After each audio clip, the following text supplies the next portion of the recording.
There are moments when you know you have to do things differently, even when you're a 140-year-old newspaper. The mission behind Northwest Passages has always been to get Spokane talking about ourselves, our ideas, and our community's future. Spokane is a great book town. The idea was, how do you use books as a jumping off point to talk about much bigger things?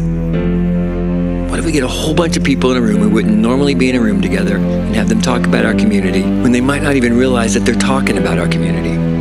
Our first Northwest Passages event nearly 6 years ago set the tone perfectly. It was for a book about the reintroduction of wolves into Yellowstone, and let's just say it was a crowd that wouldn't normally hang out together.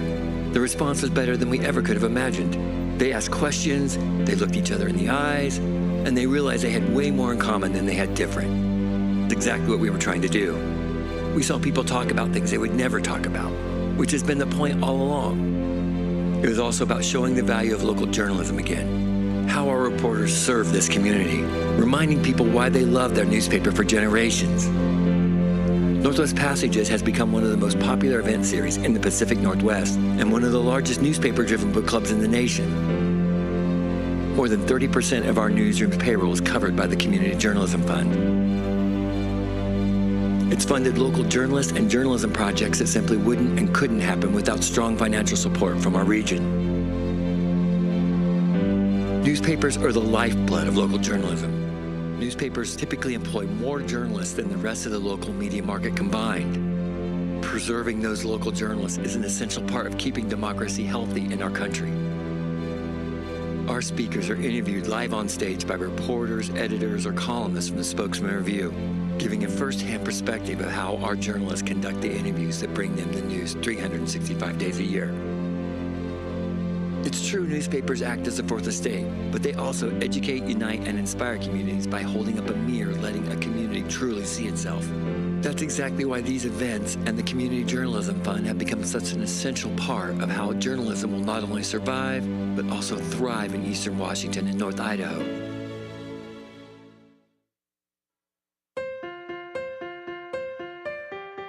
What if we could use books to talk about school safety, or environmental issues, or the return of hate, or complicated racial issues, or Native issues, or the importance of free speech, or healthcare, or even modern family life? What's it like to bring in one of the world's most famous authors to talk about education as empowerment, or bring in a famous television travel guide so that we can better understand international politics? Or maybe it's just a great cowboy story that reminds us just how fun it is to let words take us someplace we never imagined. You never leave a Northwest Passages event feeling sad or beaten down. You feel inspired. You leave knowing you can still make a difference. You're also helping us redefine what local journalism looks like. This is journalism that's all about a community having a discussion with itself. And we can't wait to hear what you're going to have to say tonight. Welcome to Northwest Passages.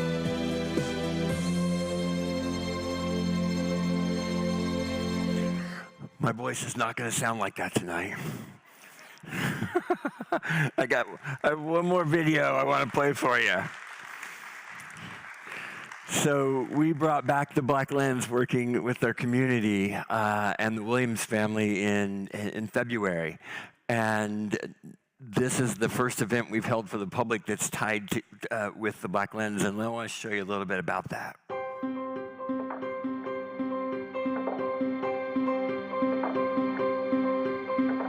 Black Lens is important to Spokane because it's the only Black community newspaper that we have. What our founder, Sandy Williams, was able to do is use our news as a way to get the word out. And historically, that's how Black folks in America have been able to be connected, is through word. Initially spoken word, but then once we had the ability to read and write and get our voices out that way, it is important that we have this as a way to connect our community across this region. The Black Lens has a separate viewpoint from the mainstream because it does give a Black lens.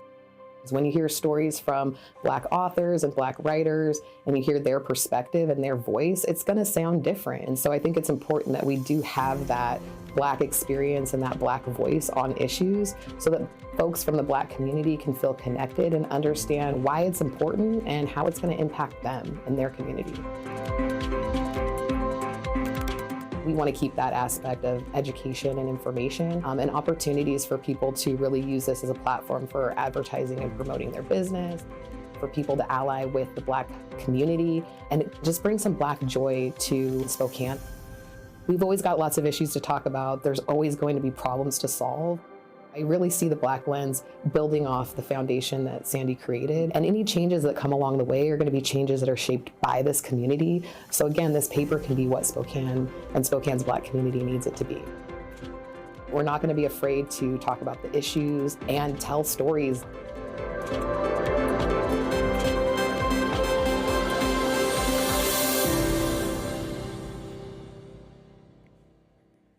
I love it.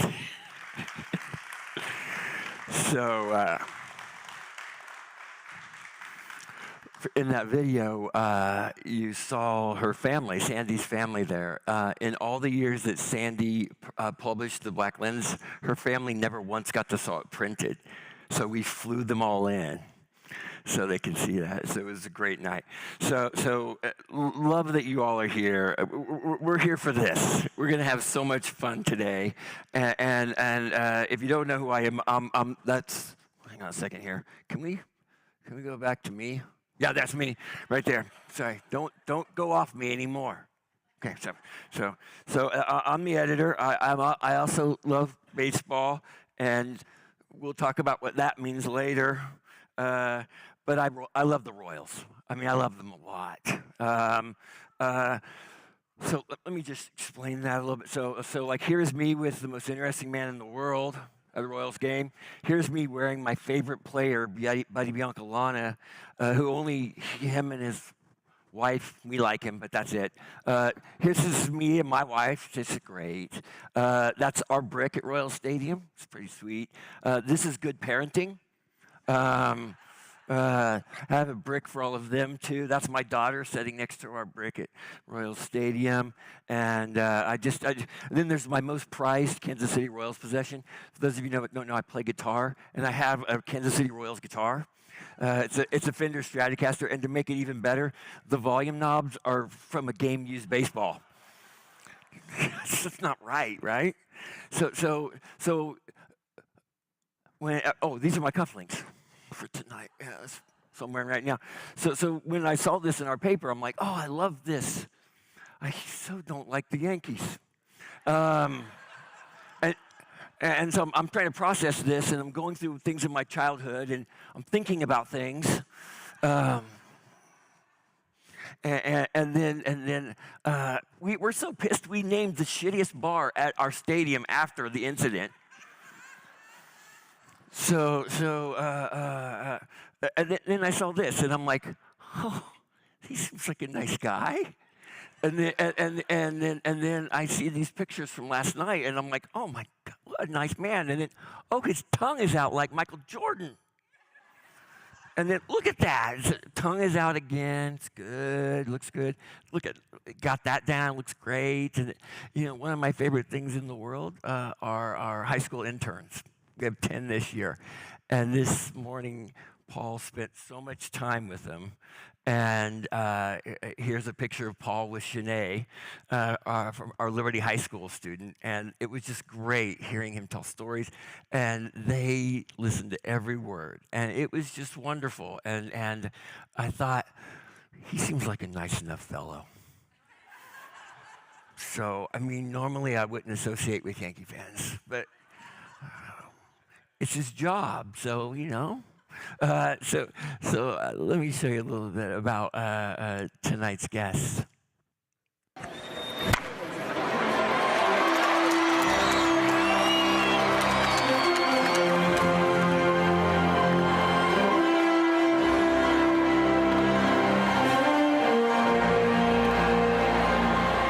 Olden has one of the most iconic voices in Major League Baseball. The right fielder, number 99, Aaron Judge. Olden spent time paying his dues. Around on the mound. Well, McDowell had a tough game against Toronto earlier this year, so he'll try to bounce back. Keep it right where it is. The Yankees and the Blue Jays next on WPIX. taking over from the legendary voice of God, Bob Shepard. But we have what's called the Bob Shepard style. And there's a Bob Shepard style is a box. And just so long as you stay inside that box, you can kind of add something here and there, but don't go outside the lines. Olden's time with the Yankees has included numerous memorable moments, from World Series championships to historic milestones, making him a beloved figure among fans and players alike. Leading today's conversation, we bring up to bat our own set of all-stars, the Spokesman-Review's Rob Curley and interim Black Lens editor, April Everhardt. Please welcome Paul Olden to the Northwest Passages stage.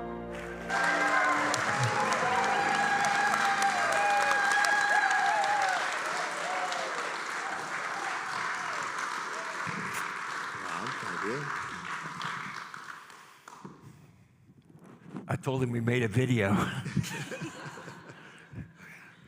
Thank you very much. You have no idea how humble that makes a big star like me feel. Get that kind of introduction. Thank you.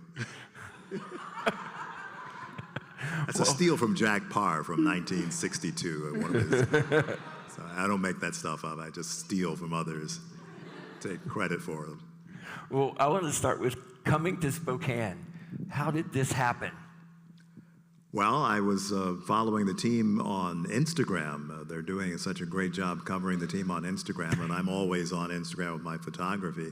And I came across the Spokane Indians Instagram page, and wow, they do such a tremendous job not only covering the present team, but they go back in history. Spokane Indians have a 125-year history of baseball in this area.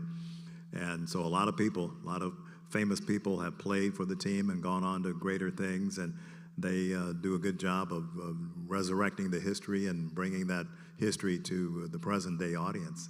And so they saw me, and I started corresponding back and forth with the team, and one thing led to another, and here I am. That's great. So when you first came here, how old were you? 26. All right. Yeah. What's Spokane look like to a 26-year-old man from Los Angeles? Well, very small, very small.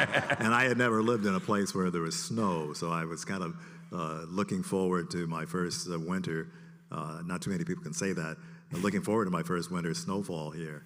But I came up from Los Angeles, drove my car, packed up my car, and drove all the way from LA to here. Ran out of gas someplace in Oregon. And it was getting low on gas. And there was a TV show called The Real People. I don't know, many of you might remember that. And they had a black guy on there named Byron Allen, who is a multi-billionaire now, by the way. But I kind of looked like him, or so people thought. At this bar I stopped in to ask where was the nearest gas station in some backwoods town in Oregon. And they, "Aren't you Byron Allen?" I said, "No, I just need some gas. I'm not Byron Allen." It was flattering because he was on TV and was making a name for himself at that time, and I hadn't done much. I was on radio in Los Angeles.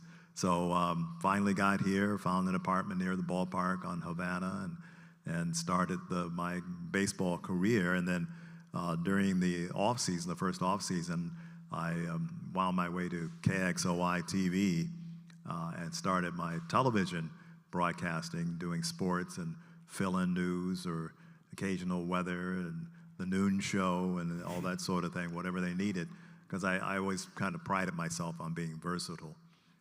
So I could do anything, and they were happy to have someone who had the desire to do some of the work that maybe some others didn't. So, Did you say you did the weather? I think I did the weather once in the morning. I wasn't very good at it. Yeah. I wasn't Tim Adams. Right. Is Tim here tonight? Tim said he was showing us. Oh, hey, how are you, Tim? Good to see you. Yeah, I was not in his league. He was, Right. he was way, way above me in terms of skill in front of the camera and gesturing to a blank screen as all the weather people do. But I, when Tim was not available, I think I filled in once. Yeah. So how did you apply to become the announcer of the Spokane Indians, or the Oh, radio well, a guy? buddy of mine was a broadcaster in Phoenix for the AAA team there, the Giants, Kent Dirtavanis. I had known him for many years, and he would always tell me, call me up and say, okay, Spokane has an opening, Portland has an opening, Vancouver has an opening. And I would hurriedly send my tapes, so hurriedly once that when I sent the tape to Spokane, I had the Portland general manager's name on it, and the Portland general manager got the Spokane general manager's name on the correspondence I sent to him. He didn't open the package, but the Larry Kintop here in Spokane did, because he was curious as to who would make a screw up like that. Listened to my tape and saw my picture and my resume and what I had accomplished. I had an on-the-air audition with the White Sox when I was 21. The White Sox had a story in the LA Times saying they were looking for a qualified black announcer. It was in a little blurb. It wasn't a big story. It was just the bottom of a notes section. So I kind of reasoned. I didn't know of any other black baseball announcers that I was aware of. So I figured, well, I'll go ahead and send the tape. And through a series of events in Los Angeles, unbeknownst to me, he was good friends with the USC, University of Southern California baseball coach, Rod Dato. And so he would call Rod and tell Rod, ask that Olden kid these questions, but don't make it obvious that it's coming from me. And Rod would call me into his office, and he would say, sit down, Tiger, because he called everybody Tiger.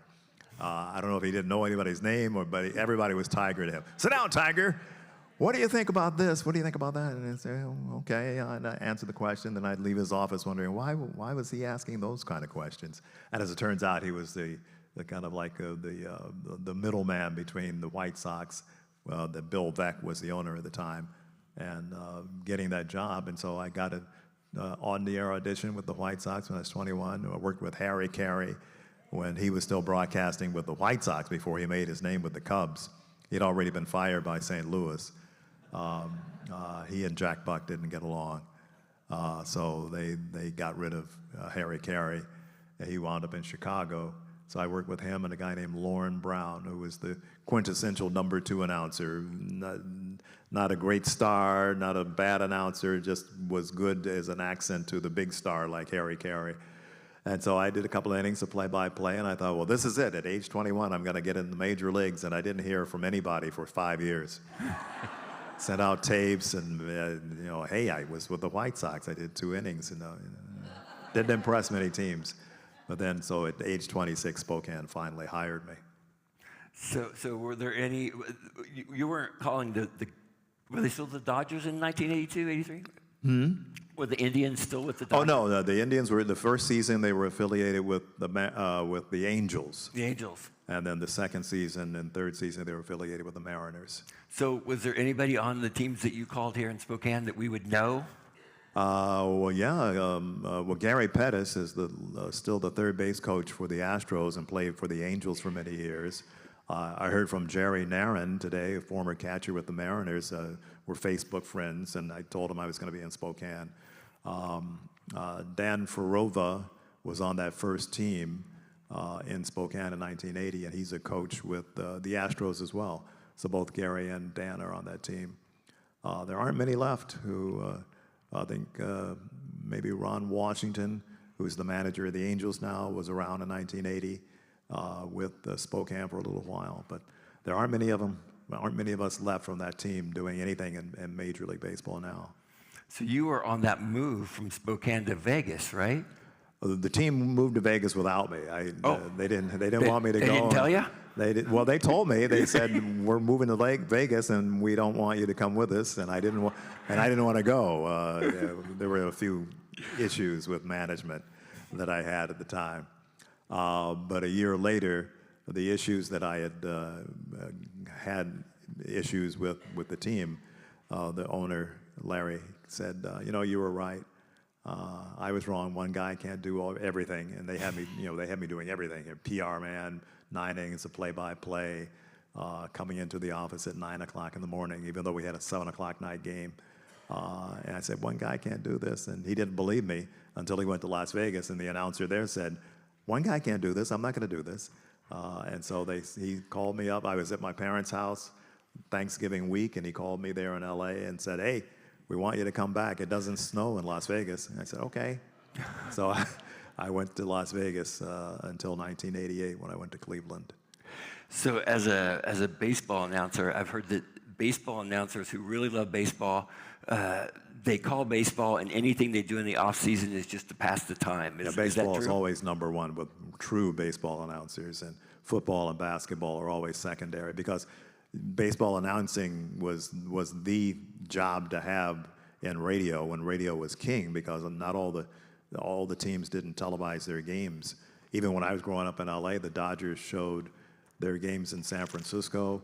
If they were in the pennant race with the Reds, they might have showed a couple of games in Cincinnati, but maybe 12 games were on TV the whole season. So radio was king, and that's one of the reasons Vin Scully was so popular, because he was so good on radio and describing baseball. And so that was a great incubator for me to learn how to broadcast baseball by listening to him, listening to Dick Enberg, who was in the Hall of Fame as well with Scully, do football and basketball and baseball. And that's where I got that kind of feel for being versatile. And Vin Scully was versatile too. He did football, he did golf, he did game shows, talk shows. So you want to be versatile in whatever you do and be able to do it at a high level. And that was kind of like what I worked towards, to be good at a lot of things instead of just good at one thing. But baseball was always the first sport. If I had a chance, if they said, well, which one would you choose, baseball, football, or basketball? It was always baseball. And I think you can ask Joe Buck that. You can ask any announcer who's cut his teeth on baseball, that's always number one. So let's see. April, this is a great Yes, segue April. to what Hi, you were April. talking about earlier today. Hi, testing. Okay. Thank you. Your voice is magical. It is a good narration. When we think of the black press and the history of the black press at the turn of the century, there was a time when black Americans could die for reading and writing. So Yes. our literacy was really spoken until we could read and write. My first question, I'm going to... Well, some of the great orators, of course, come from the black churches. Yes. My father was a minister for a while, and later in life he became a minister. Wasn't a fire and brimstone type of preacher, but still he was a man who made his living on the weekends, on Sunday, as a preacher, speaking the word of God and getting across the message that way, in a very important way. But you know, where we go, whether it's the black church or blues music and the field songs that the slaves had to sing, and that was another way of communicating, of course. Exactly. That they tried to kind of slip past their masters.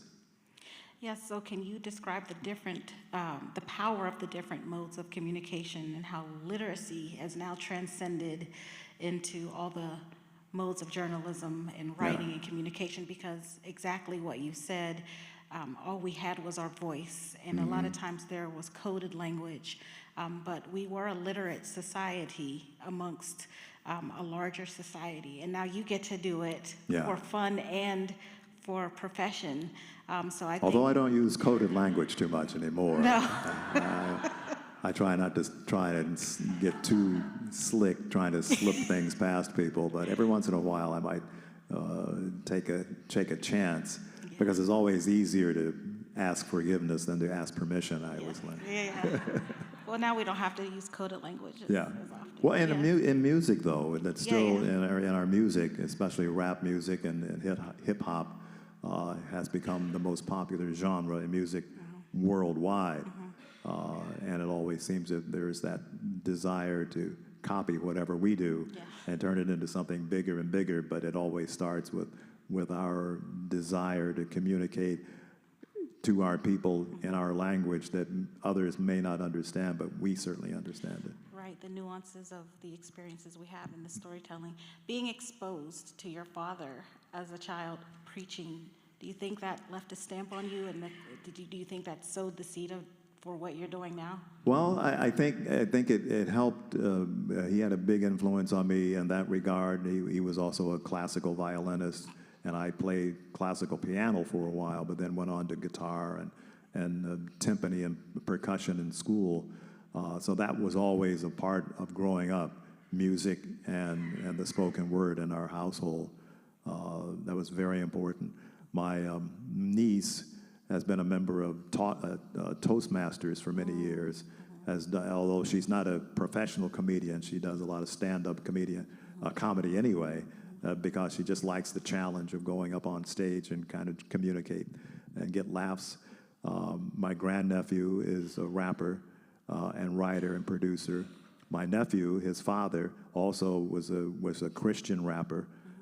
Doesn't do as much as he used to now, but he was for a while producing quite a number of Christian rap music, trying to get the message across to that age audience that maybe would not listen to an older preacher or go to church, but would listen to that type of music and get the message in that regard.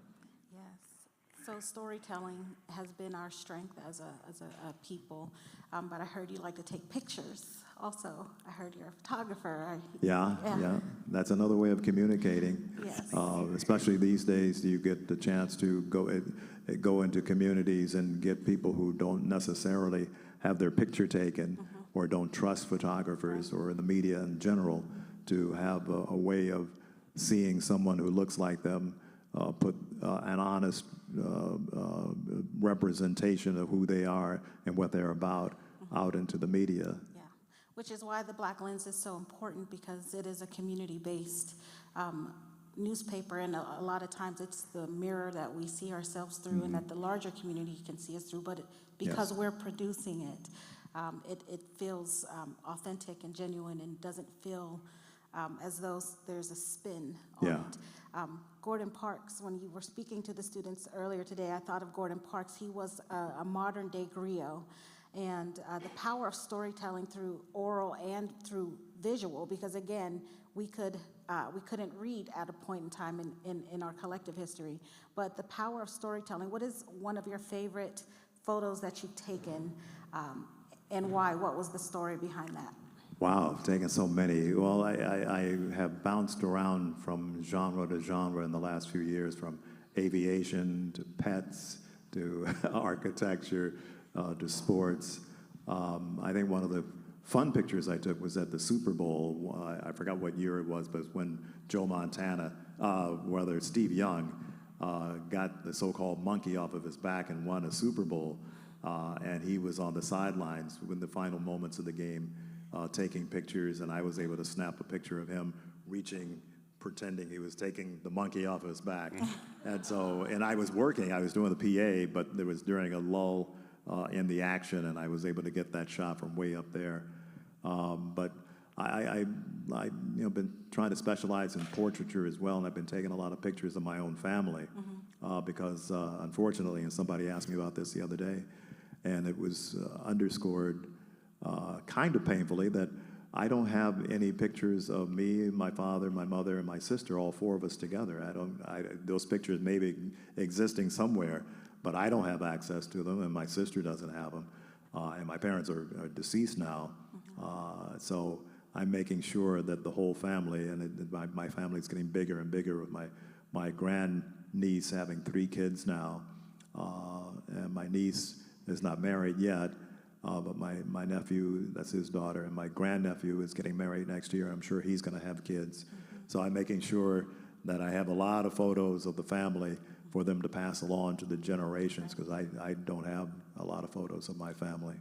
Your social media is interesting. I would like to show, so you've got, let's see here, you've got your normal Instagram, this one. Yeah, there you go. Yeah. And then there's this one. Yeah, the pets, the pet photography. Yeah, I grabbed a couple of those. Yeah, that was on a subway. That was, in fact, that was after the day of the Kentucky Derby, and I bet the race online and lost, and so I was on the train going to someplace, and this guy was carrying his dog in his bag, and I thought the dog had the kind of forlorn look on his face that I had when I lost $50 on that horse race. So I think the caption is, well, even though I lost the race, at least I have my bottle. That's the pet, a family pet of a close friend of mine, this dog. India is not doing very well these days. And that's another reason to take, I'll have this photo if and when he passes away, because they don't have a lot of photos of their dogs. He's told me that. So this is a cherished photo of that family. And it's important to have not only humans, but your pets, because they're family as well, and to have nice memories of when they were with you and loving the whole family. So, yeah, India is not long for this earth, but that's a good picture. I don't know where that one was from. I don't remember exact April detail. made me grab this one. I like She that. said, grab the cute dog. The Shih Tzu. Oh, yeah, a Shih Tzu, yeah. But I don't remember the circumstances of me taking that one. So, and then I saw this other long hair, Miles Kennedy from Spokane. Miles Kennedy, Spokane's Miles Kennedy. Yeah. Although today I was talking to the high school kids, and there's a rock band named Alter Bridge, a big-time rock band. And Miles Kennedy is the lead singer and grew up in Spokane. He said he remembered me on TV from the 1980s when he was like 12 years old. But anyway, I asked the kids today, anybody a big Alter Bridge fan? And blank stares, they never heard of the band.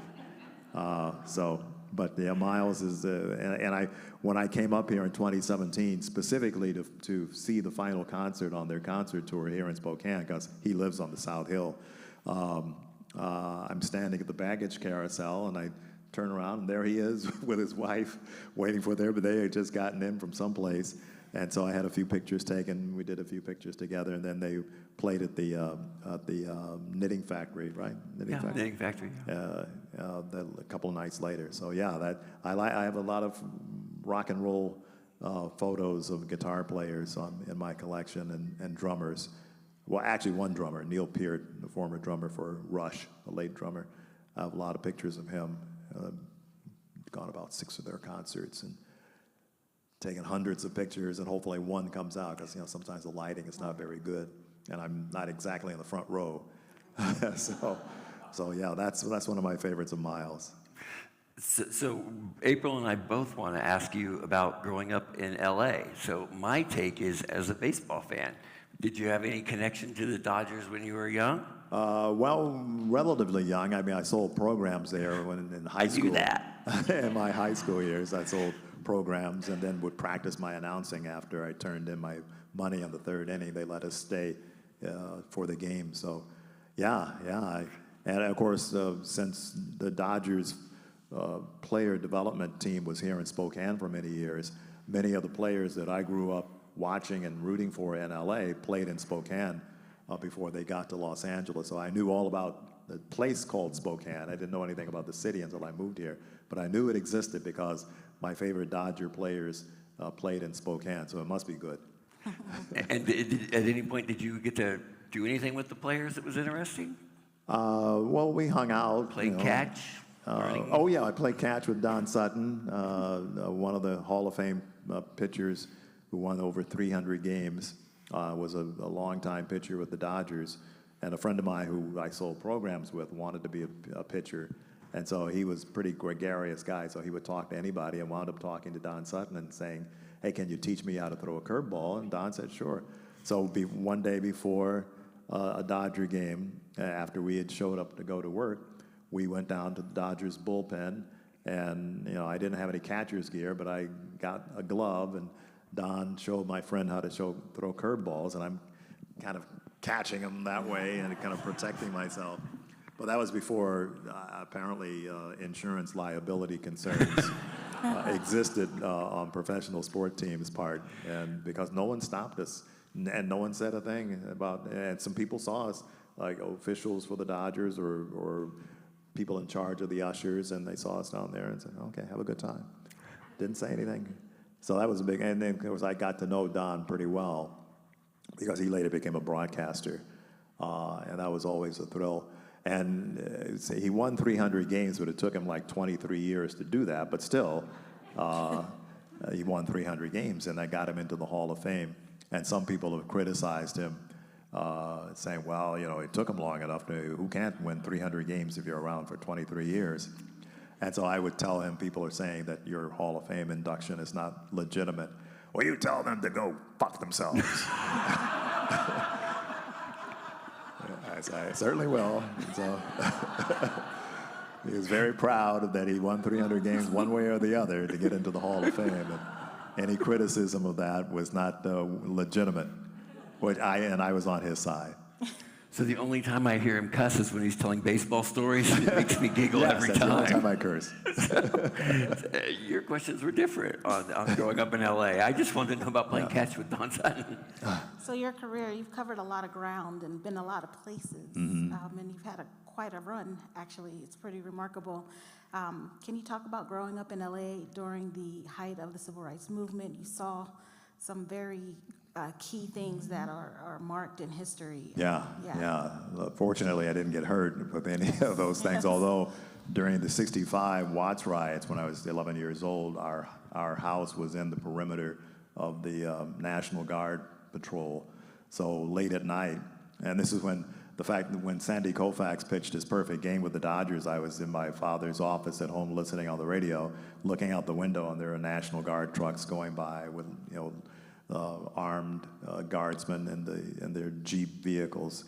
So I really wasn't too involved in what was going on that caused the riots back then at that age, at 11. But I was also there during the Rodney King riots, which was a whole different story. I was with ESPN and flying in and out of LA and flying back into LA and seeing the town on fire. I shouldn't say that, seeing parts of the town on fire. I don't want to exaggerate that. But that was a whole different thing. And the night that the verdict came down, the Simi Valley verdict, I was driving from a clinic, because I had gone to one of those clinics where you get a whole comprehensive test, and they gave me this big binder of information, and I was driving home listening to the radio, and they're saying something's happening over on Slauson. There's a truck driver who got hit in the head, and seems to be getting out of control based on this verdict. So that was kind of a scary time to live in Los Angeles, and especially because I had to go to the airport. I had to drive from my house to the airport and maneuver around any possible trouble spots. So that was interesting. That was an interesting time. So you were 11 when you saw the Watts riots. Yeah. How did that shape your ideas around race and identity at a young age? Didn't have that in '65. That didn't have much effect at all. I'm still an 11-year-old kid. Yeah. My focus was on baseball and race relations. But later on, of course, with the Rodney King verdict, that was a whole different story.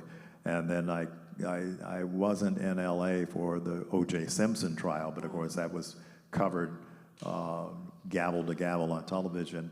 And being from Los Angeles, I was in New York at the time of that. Now, the funny thing about that, I was doing sports for WFAN radio in 1994, and we started getting these calls from people on Wall Street because they were in contact with people in Los Angeles, and they were being told by their people in O.J. Simpson just got arrested. And so they would call into our newsroom and say, hey, my buddies in L.A. say O.J. Simpson just got arrested. And nothing was on TV, nothing was on the wires at that time. And so we thought the first couple of calls were pranks, and then we kept getting all these calls from people saying O.J. Simpson's been arrested. And finally it broke on television, and then we started doing updates on the beginning of the trial of the century, which eventually became. So that was kind of hard to cover because you're away from LA, but you know all the names of the streets and you know exactly the neighborhoods they're talking about. But O.J. Simpson was a guy that was in college at USC when I was growing up. So I hung out at USC quite a bit. So I saw him in person a lot. Went to some of his big games at the Coliseum. So it was almost like somebody I knew because I'd grown up following USC so closely. But it didn't have that much of an effect on my view of race relations. Just kind of opened your eyes to the legal system. And if you have enough money to get the best lawyers, magical things can happen.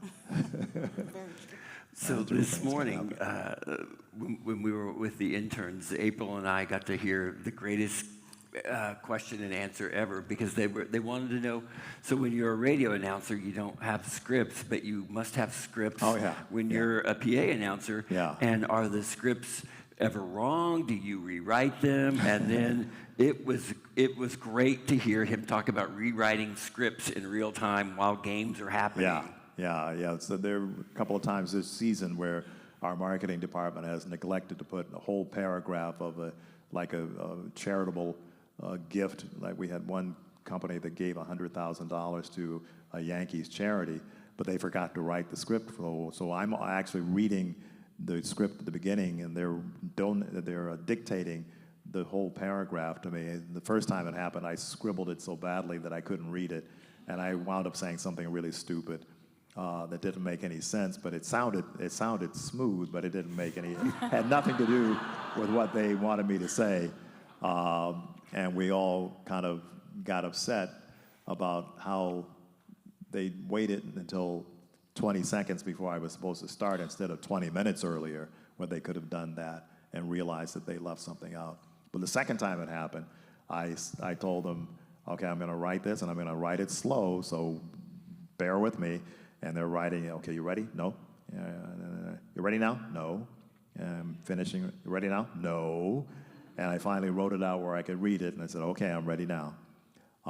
Part of it, I look back on the script, didn't make a lot of sense, but I guess they hurriedly dictated it, and what they dictated to me, when in retrospect, well, that doesn't match up, but I made it sound like it made sense. But I made sure I wasn't rushed into doing something that I wasn't prepared to do. I have been practicing taking notes, though, legibly the last couple of weeks in case that happens again, which is just mine. But one of our great goofs on the part of our marketing department was when they inadvertently wrote, I'm supposed to say, and now, ladies and gentlemen, will you please rise and take your caps off for the national anthem. And they actually wrote, will you please rise and drop your pants. And that was in the script. I was in the script, distributed to 100 people in the press box and all the television partners, because they have to time out all the pregame ceremonies. And they didn't realize that that was in there. Sometimes they copy and paste stuff that they don't look back on. Luckily we caught it. Well, I caught it first, and then I showed my boss, and then we took it around like little kids in the press box. Look what they wrote! Look what they wrote! Okay, I'm going to hand you the script and just read it the way it's written. Don't look at it beforehand. And so ladies and gentlemen, will you please stand and drop your pants? So we got a laugh. We got a good laugh out of that. It was fun, but generally they do a good job. It's a tough job because sometimes we have 6 or 7 ceremonies before a game. And some of the ceremonies I've had to read for 5 minutes straight because there's so much material and backstory that are included in whatever we're doing before the game for someone. But in general, it's a pretty nice job. April? It sounds like you've been a baseball enthusiast your whole life. Yeah, I wanted to play, but I wasn't good enough. And I figured that out at age 15. So what made you know that did you know early on that this was going to be your career? I wanted it to be. I didn't know I was going to be as long and fruitful as it's been. But when you're 15, you kind of, and especially I've learned that most 15-year-olds don't know what they want to do with their lives. When I've talked to other young people, like today when I spoke to the high school students, do you know what you want to do? No, not really. But so knowing what you wanted to do at age 15 was kind of unusual. Mm-hmm. And I really worked at it. And I didn't have a backup plan. You don't really have a backup plan if you have something that you're really passionate about. You just go ahead and do it and let the chips fall where they may eventually. And something will work out. You always believe something will work out. And so I figured something will work out. I'll either be a sportscaster or a newscaster or a disc jockey or something like that. But it was always going to be in broadcasting. Mm-hmm. How does it feel sometimes to be the only one? You mentioned earlier that they were looking for a black broadcaster. Qualified. A qualified black broadcaster. Yeah. I imagine that there are plenty of spaces where you might have been the only one. Well, in the Spokane, where I was the only black announcer in the Pacific Coast League for many years. How did it stretch and challenge you Sounds like no matter what, if it's baseball, you're in. Yeah. No, I didn't have too many incidents or situations that I felt uncomfortable because I was black. I guess I was lucky in that regard, but we traveled to a lot of different cities. The Pacific Coast League was made up of Spokane, Tacoma, Washington, Portland, Phoenix, Tucson, and Albuquerque, and the great city that was in our league for the first couple of years I was in the league was Hawaii. So we would travel to Hawaii every year and have an 8-game series. So we were there for a whole week in Hawaii, and but I didn't have too many incidents. Either I ignored them or I know one. Yeah. One was in Las Vegas. One of our salesmen, it was raining. This is not a good story. But it was raining, and the game got canceled. And I, went into Larry Kintop's office and was saying goodbye to people because his wife was a neighbor of mine where I lived here in Spokane, and then she moved to Las Vegas with him. And the salesman came into the office, and he said, this is very bad. What he said. He says, "Oh, it's raining. It's raining pitchforks and nigger babies out there." And I said, "What?" And his wife, who was very close to me, went back into the office and said, "You got to fire this guy." And so he was brought in. I don't think he was fired. I think he was suspended for a couple of weeks. But that's the worst one in the 8 years I was in the Pacific Coast League. And that's bad enough for him to feel like that was something he could say with me in the room, which is always bad. But that was the worst one. But otherwise there weren't too many. I didn't have too many problems. So April and I have like about 10 more questions, but I'm being told that we need to go to the audience Q&A, but we can't until we have a question on your memorable calls. And you made the call on Dan Marino's fake spike, and if you look on the NFL's website for the top 100 plays of all time, the person describing that play is you. Yeah. Which number was that? 34 or something like that? 38. 38 of the top 100 plays of all time. So let's hear you call the Jets, because you were the radio guy for the Jets. Yeah. And I'll tell you the backstory on the call. Okay. You want to go before or after the call? Afterwards. Okay. All right. The clock continues to move. 31, 30 seconds to go. Marino is saying, "I'm going to spike it." Marino back, and he looks to the right side, throws, touchdown Ingram. It was a fake. Marino was faking. There are people in New York who are still pissed off about this. Oh, yeah. Well, I said after I said he faked it, I said the Jets were standing like a house by the side of the road, and the former Detroit Tigers announcer, Ernie Harwell, that was one of his favorite things to say when something happened, like the ball player takes a strike 3 call, and he was standing like a house by the side of the road. And so I said, I'm going to use that line because the Jets were standing around like a house by the side of the road while Marino faked and threw the touchdown pass, and they were all kind of caught flat-footed. So again, stealing from the best. Remember that. Steal. You got to steal. It's not stealing if you steal from the best. And what radio station was that? Because didn't they have have a big anniversary, and your call kept getting replayed on the radio station? WFAN's anniversary this last year, and then they played a lot of significant calls from their history as a sports talk, one of the first sports talk radio stations in the country, and that was on a continuous loop, I guess.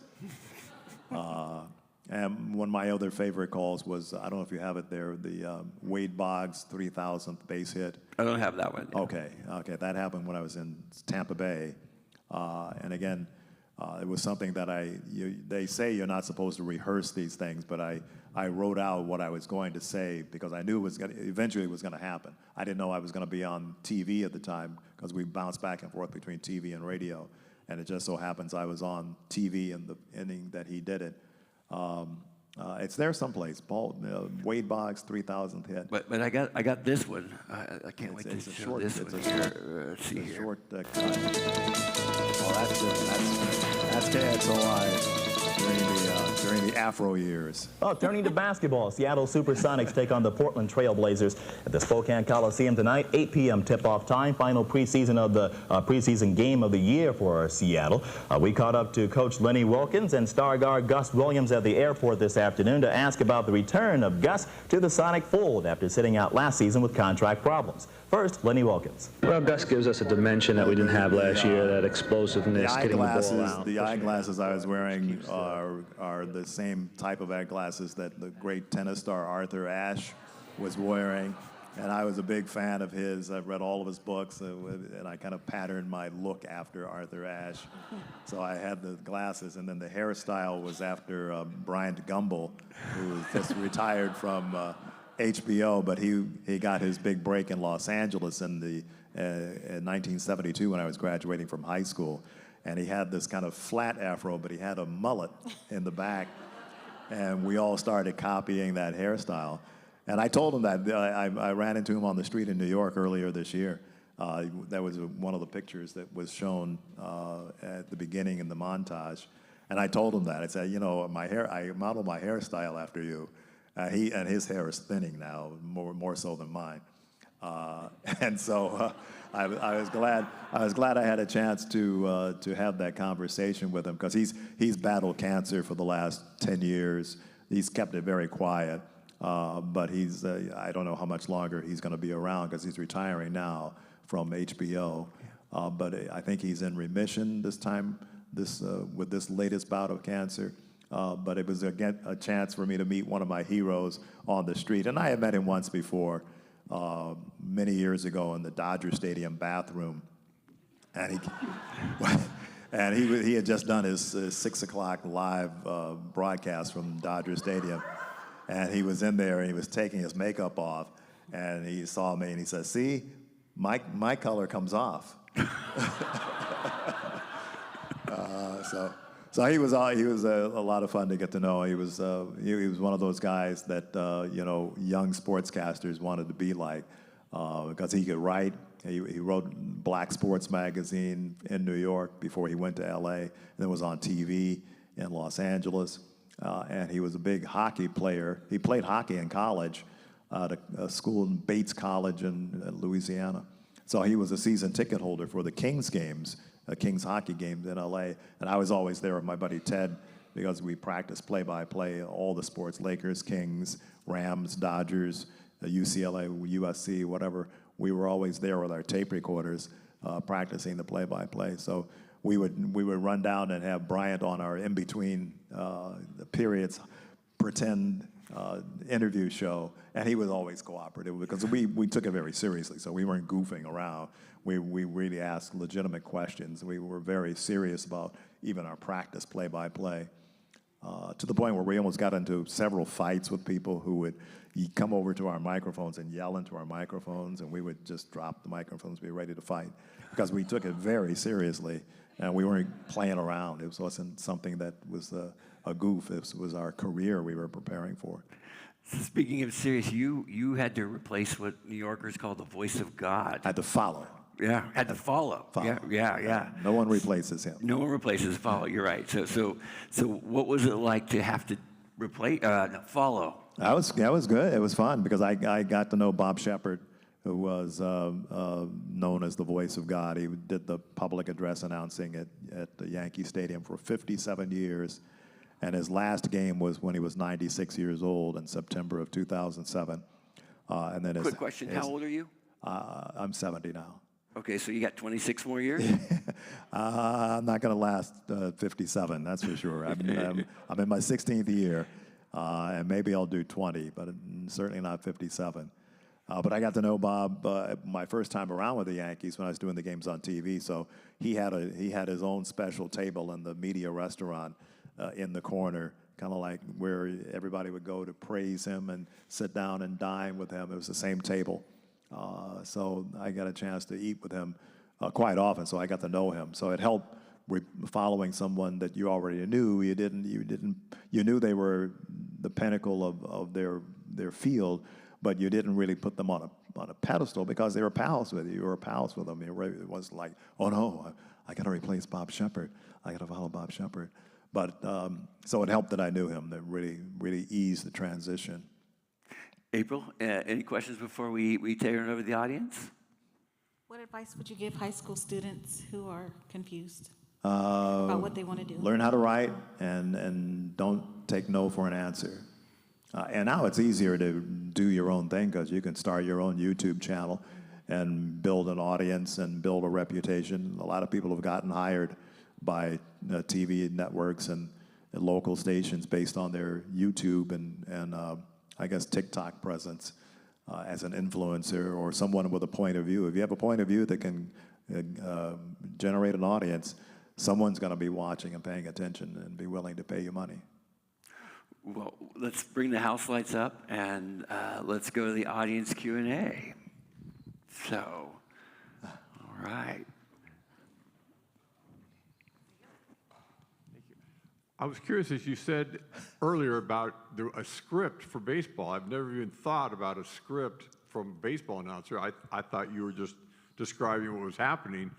The script I was talking about with the Wade Boggs hit. I scripted out what I was going to say if he got the hit, and it was just like a fill in the blanks thing. So when I knew the 3,000th hit was coming, and I wanted to do something different because I had gone on YouTube and listened to a lot of announcers describe the 3,000th hit for a lot of future Hall of Famers. And for the most part, they all said, and there it is. So I said, okay, I'm not going to say, and there it is. I don't know what I'm going to say, but I will not be saying, and there it is. I will not be saying that. And so I thought, well, maybe I can just write something and fill in the blank if it's a single or a double or a triple or a home run. So I said, the hit that makes history is, and so that was what I was waiting to say. So he hit a home run, and no one ever had hit a home run for their 3,000th hit before. So I let the crowd go, and then it's on there. Let me go find it here. There's a short version of it on there, like a minute-and-a-half version of Wade Boggs' 3,000th hit. And so I said, so I let the crowd cheer because I learned from Vin Scully to let the crowd come in and don't jump in on the big moment right away with stats or some silly words.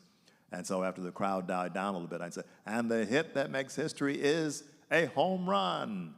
And then we followed him around the bases, and some people ran on the field and tried to tackle him. And this is in his hometown of Tampa Bay. But fortunately, the security people grabbed those two before Wade got to home plate because he knelt down and kissed home plate and then pointed to heaven because his mother had passed the previous year. All right, so I'm on the MLB side. Is that going to be the right one? Yeah, that's it. All right, here we go. Here's the count. And there's a drive. Deep right field. It is gone! Oh, is that the TV one? Keep going. Let the crowd going. The hit that makes history is a two-run home run. Boggs kneeling and kissing home plate.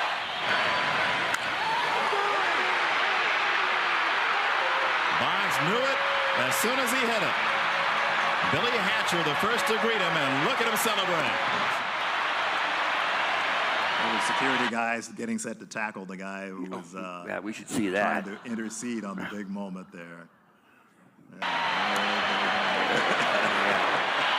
comes out to acknowledge the plaudits of the crowd. So I didn't mention those people. Just like when Henry Aaron hit his historic home run, there were two guys who ran on the field and kind of escorted him between second and third, and they were clearly in the shot, but they peeled off and let him have his moment. But these guys, for some reason, decided they thought that was a good idea to do that then. Obviously, it wasn't. So that's what I meant by scripting out something for baseball announcing. I love that you did that, though. I mean, your explanation of, and there it is. Like, that was absolutely wonderful to not do it that way. There it is! Everybody, I mean, I couldn't believe how many guys that said it, and I said, no, you got to have something different. Because, and again, I learned from Vin Scully when Aaron hit the home run, Vin Scully had like a minute 14-second almost soliloquy to Henry Aaron and the historic nature of the home run, the racial nature, the athletic meaning of it, and all was off the top of his head as one of the great speeches, really, in baseball history. And the Atlanta announcer, who's also in the Hall of Fame, just said, and Henry Aaron hits the home run, didn't have any special thing. But, not many people were like Vin Scully anyway. Fortunately, I got to know him pretty well. He just passed a few years ago. But again, one of the funny stories with him, real quick, this was in 1974, 1975, and I was a young reporter, but I was covering the Dodgers quite a bit. And again, it was Vin Scully, but to us, it was just a colleague. And so we would dine together in the Dodgers restaurant. And one day he came in and sat down, and he was all excited, all pumped up. And he said, what's going on? He says, now I know what the players are all excited about. And he said, what? Well, I test drove a Cadillac today, and it was really a nice ride. And he was all excited about test driving a Cadillac because we would always say the home run hitters are the Cadillac hitters, and the singles hitters are the Ford drivers, and all that sort of thing. But it was fun to get to know him. And when I came up here to Spokane, I had my friends in Los Angeles tape Dodger games for me, and then send the tapes to me so I could listen to him do play-by-play. And again, try to steal some of his pet phrases. A lot of announcers did that. A fellow who used to broadcast for the Angels in town when Vin was still on the air, a guy named Al Connon, was a friend of mine, and I was listening to a spring training game of his, and he said a couple of phrases word for word that Vin Scully would say.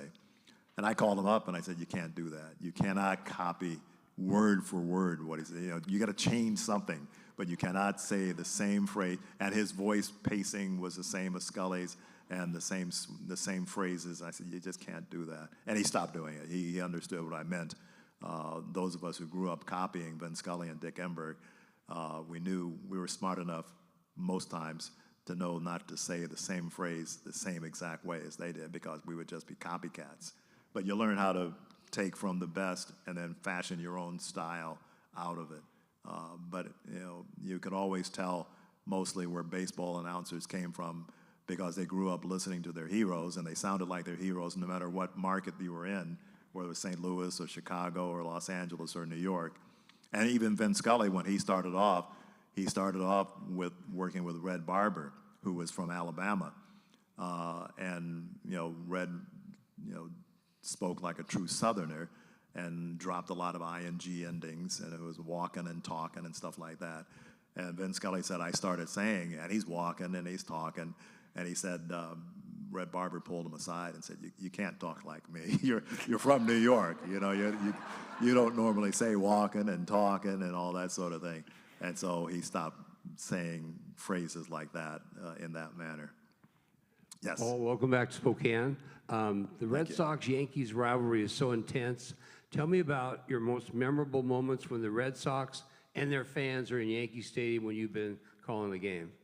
Well, I don't have that many memories of I know when I was with Tampa Bay, we had a lot of fights with the Red Sox. Pedro Martinez liked to throw at a lot of our hitters for some reason, and we had quite a number of fights. And the Yankees were always killing us in Tampa Bay. But since I don't travel, most of the incidents between the Yankees and the Red Sox happen at Fenway Park. I wasn't there, like when Don Zimmer got thrown to the ground, when Alex Rodriguez pushed one of the players and knocked the ball out of his glove and was crossing first base. But yeah, I don't have too many. Nothing much has happened at Yankee Stadium between those two teams, other than when the Red Sox came from 3 games down and beat the Yankees and broke our hearts and went on to win the World Series. I think that was 2004, wasn't it? yeah, yeah. My friend, you keep talking, you should really write a book. I know, the I know stories that you are telling. People have said that, and I've thought about it, and I'm giving it more thought than ever. Yeah, because when we were talking to the interns, you said nobody's writing, I would read about all of the sportscasters at the time in the 70s, everybody wrote books. Nobody does that anymore. I really think it's time for it to return. Yeah, okay, well, thank you. I might have to get a ghostwriter like Mary Cronk or someone to, hey Mary, how are you? To write for me, because she's very accomplished as a writer. You got to have her on.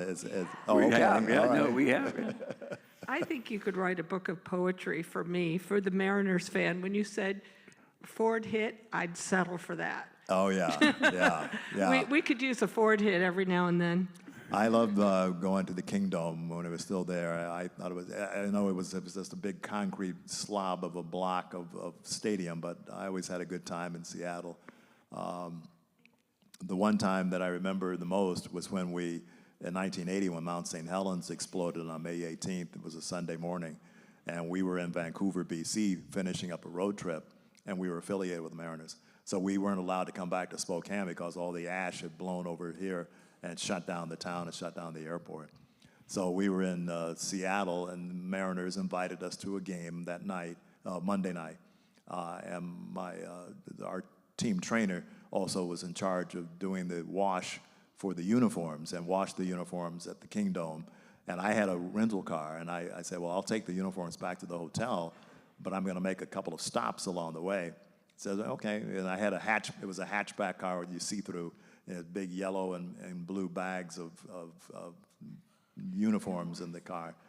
So I made a few stops in town and then got out to Tacoma where we were staying, and there was a bar named My Place right up the street from the hotel. And so I went in to have some popcorn and listen to some music, among other things, and shoot pool. And I came out, and the hatchback of the car was wide open, and our hotel was nearby, so I thought some of the guys was playing a joke on me. And it turns out the uniforms had been stolen, and that was my first year. So I thought I was going to get fired right then because I had to call the boss and say, guess what, the uniforms were stolen. And one of our players, Randy Stein, who was a jokester, called me up in my hotel room and said, we got the uniforms. We're going to get you next. So, because he already knew, because he had seen me on edge in the lobby, and then decided he was going to add to it later on.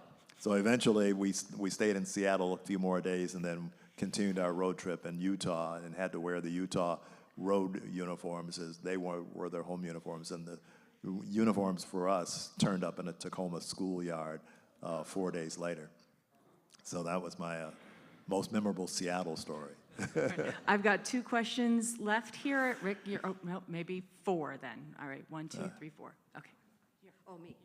So you knew from a very young age that was what you were destined for, was baseball. Yes. How has your relationship to baseball changed from the time you were 11 years old as you've gone through all of the different iterations of your career?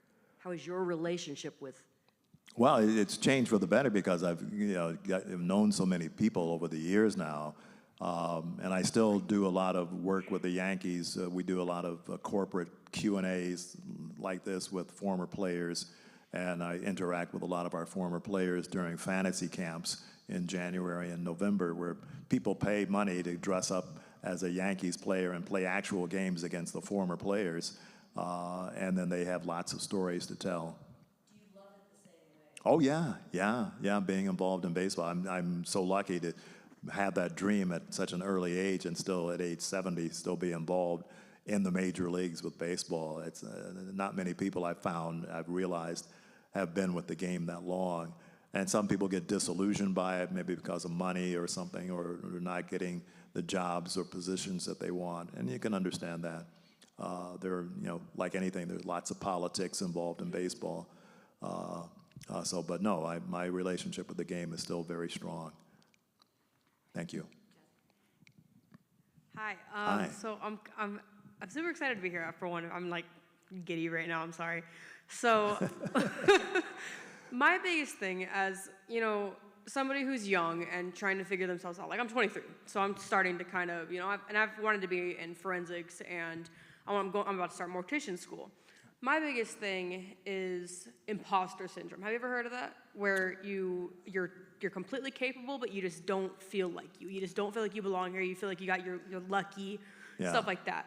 So have you ever struggled with that? And if you did, especially being, you know, a person of color, like, you know, I feel like, I mean, that's just society right now anyway, too. It's just, there's a lot of doubt. But I'm sure growing up, you had a lot of doubt in yourself, and maybe people doubted you, because nothing's impossible, but that's a pretty big goal, you know? Yeah. So how did you kind of overcome any feelings of self-doubt and feeling like you didn't belong, or, you know, how did you pretty much make your impression like, I belong here? Yeah, I was pretty confident. I didn't have a lot of self-doubt, and I didn't get a lot of pushback from people. I can only remember, in fact, 2 people who said, maybe you shouldn't do this. One was a high school counselor,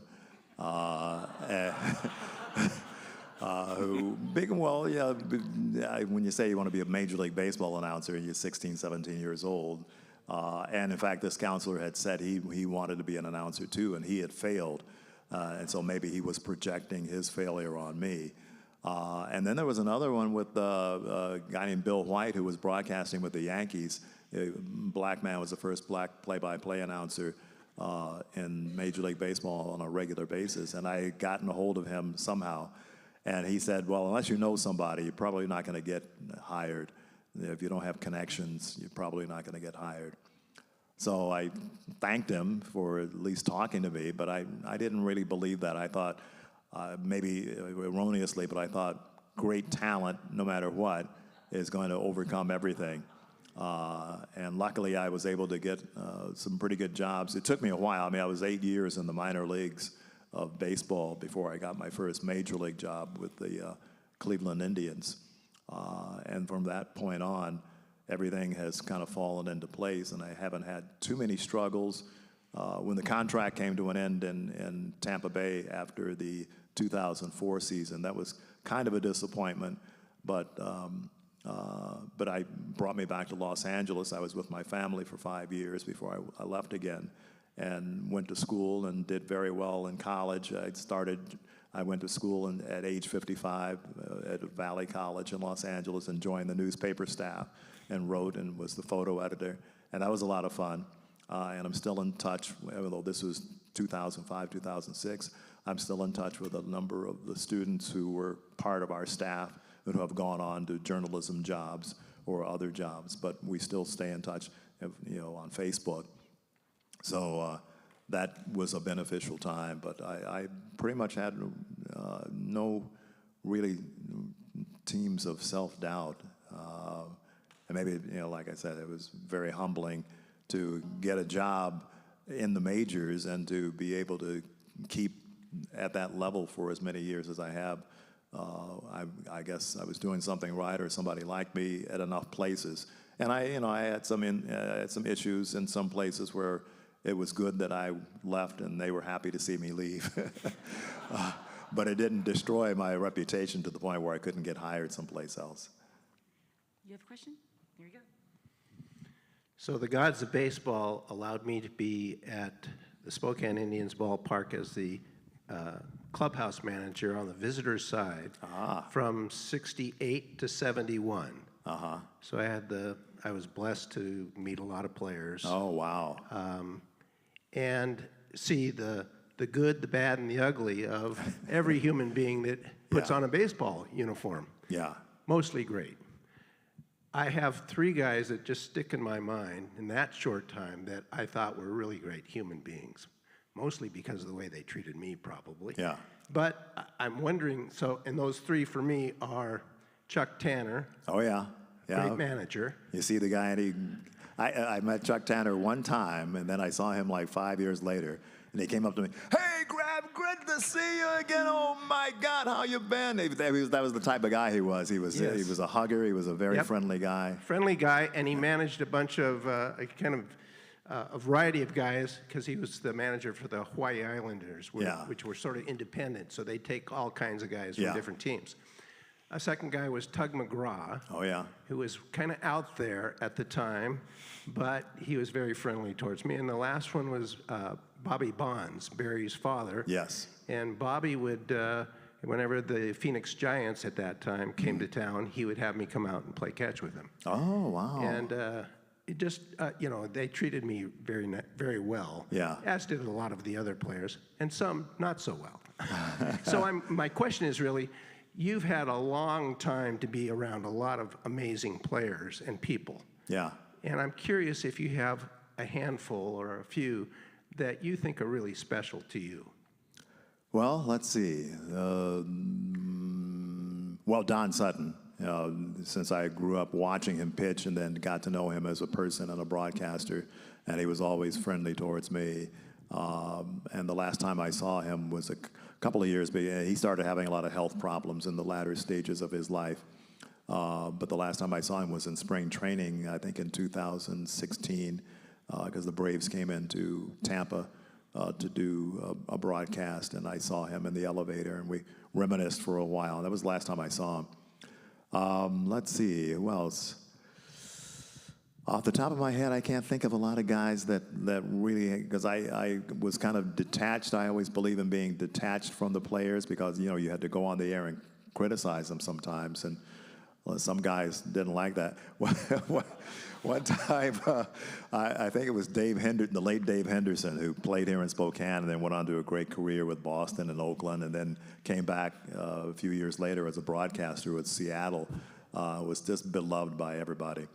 But once I was doing a game in Spokane, and he was the outfielder, and I said something like, and he went back on that ball kind of tentative, and he made the catch. And then the next day, he comes up to me and says, my wife was listening to the game, and she said, you said I was tentative. I don't know what that means, but I don't think I was tentative.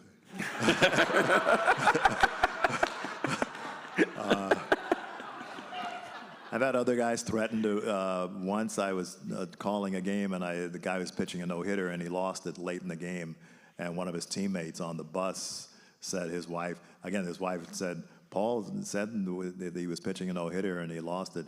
And there's like this supposed jinx that you're not supposed to mention that a guy's pitching a no-hitter, but I have to report what's going on to the audience. And so he said, if you ever do that again, I'm going to break your arm. And he was serious. He was very serious. I've had managers threaten to, Walter Alston threatened to break my tape recorder over my head because I had asked him a tough question. He had threatened a writer before the game at Dodger Stadium. The Dodgers lost the game, but his office after the game was like the 7th game of the World Series. Every reporter in town heard what happened and wanted to get a comment. And of course, we're in the office with him, and nobody asked the question. Did you threaten the guy before that? Everybody was afraid. What about that third inning bunt? Did you call that? And I finally said, okay, I'm going to ask the question, and I did.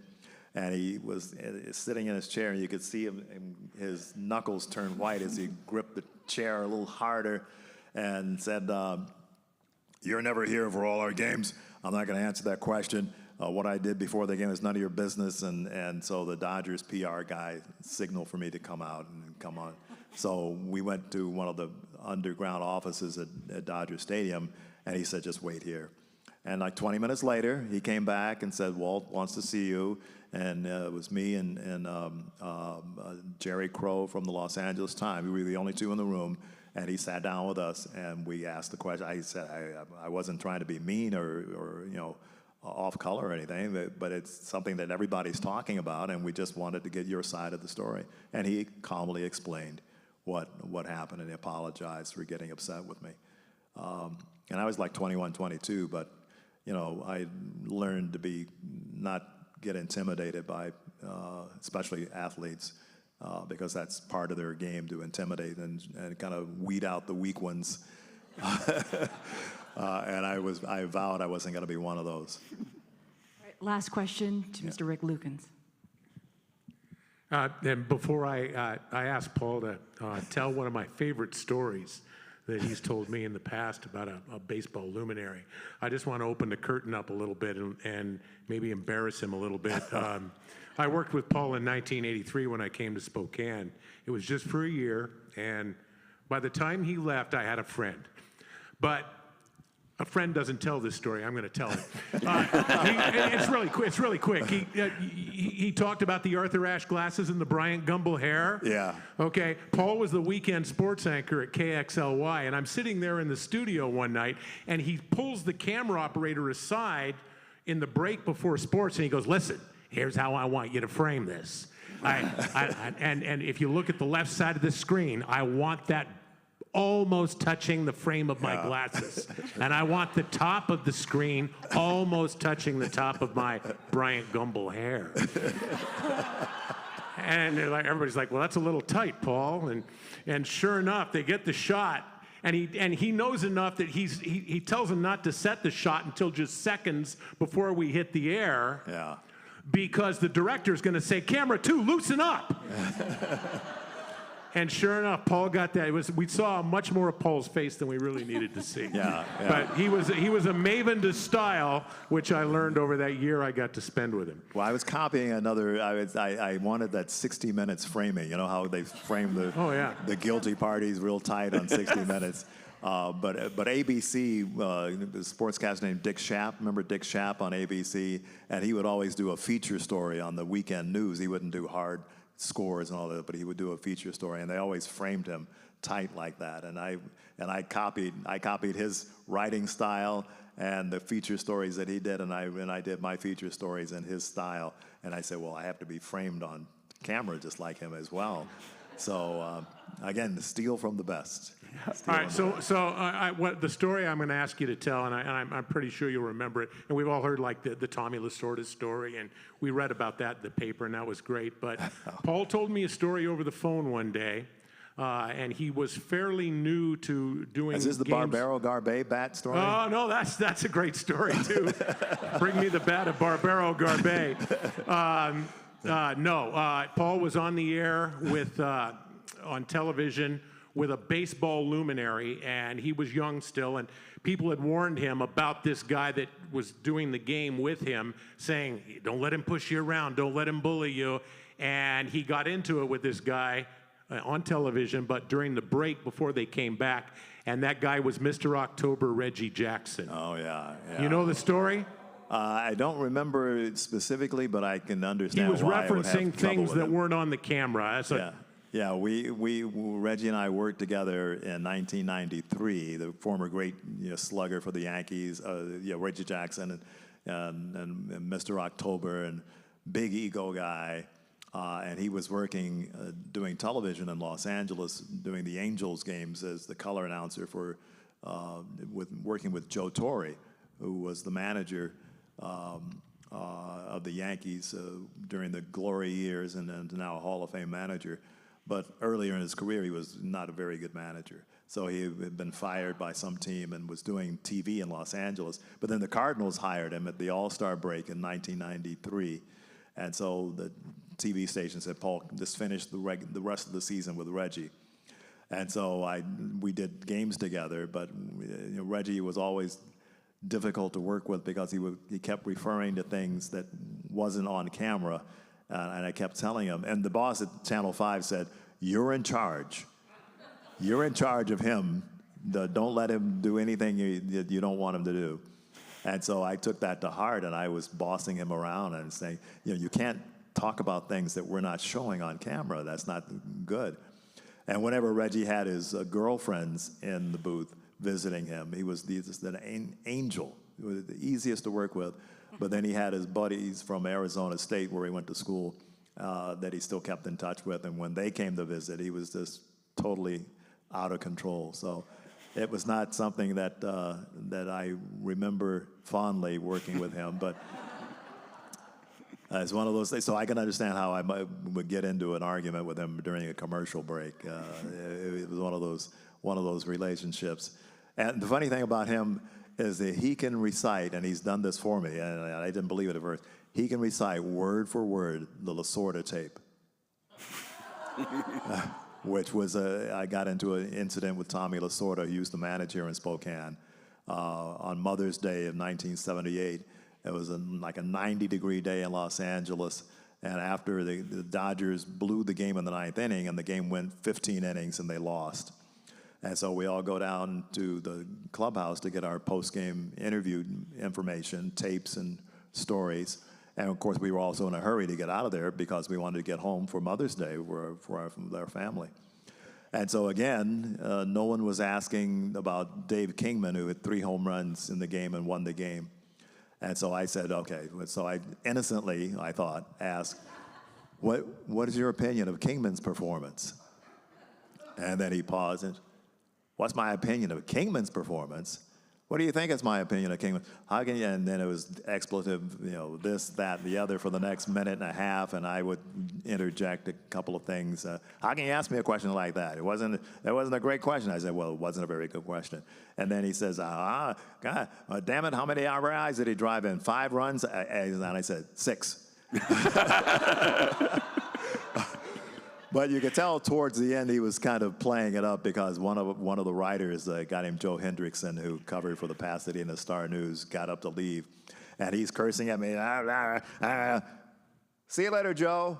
And he got right back into character and finished cursing and screaming. And so I was working for a sportscaster in Los Angeles at KLAC, who kind of modeled his career after a gossip columnist and he was well connected in town.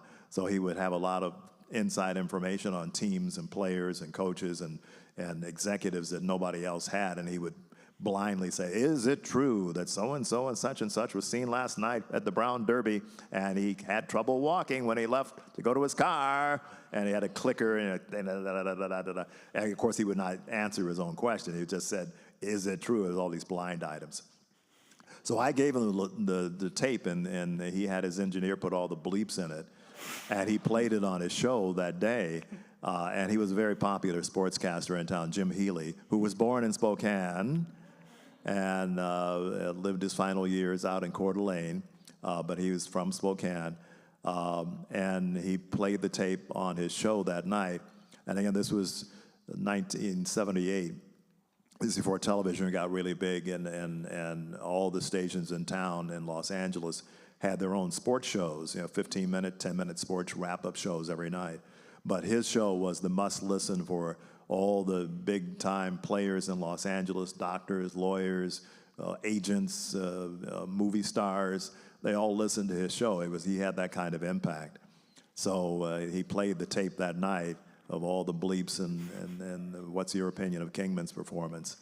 And it became a cause célèbre for the next 2 months because one of Lasorda's pals was the general manager of the Angels, Buzzy Bavasi. And Buzzy said, I gotta have a copy of that tape, I gotta have a copy of that. And so he got a copy of the tape, and then he started making copies for everybody else in baseball. So it got around the country real quick. And so that happened in 1978, and to this day, people in New York still bring that up. What's your opinion of Kingman's performance? Or somebody will write on Instagram or Facebook, hey, ask Paul, what is your opinion of Kingman's performance? So I still hear about it 40-something years later.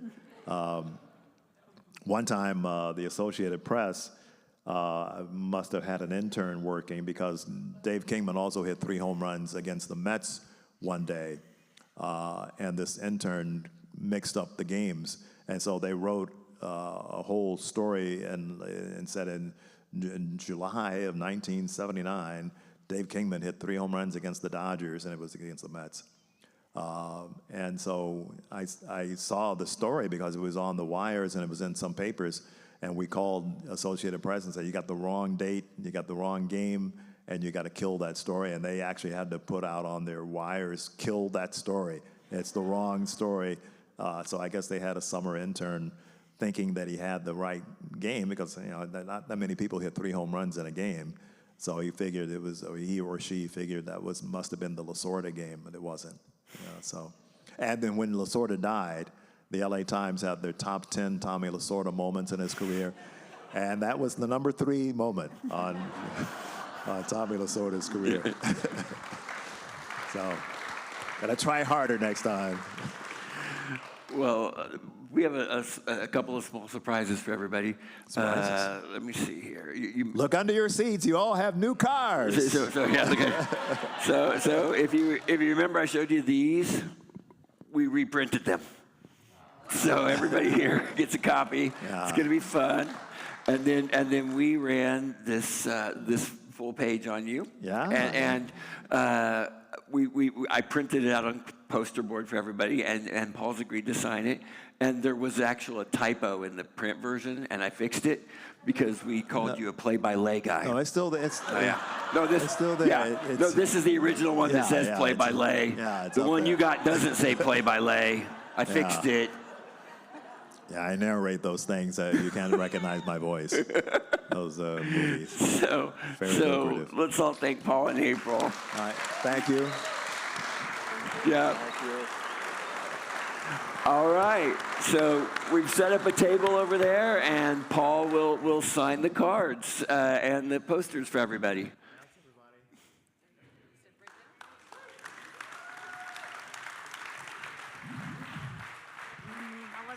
Good.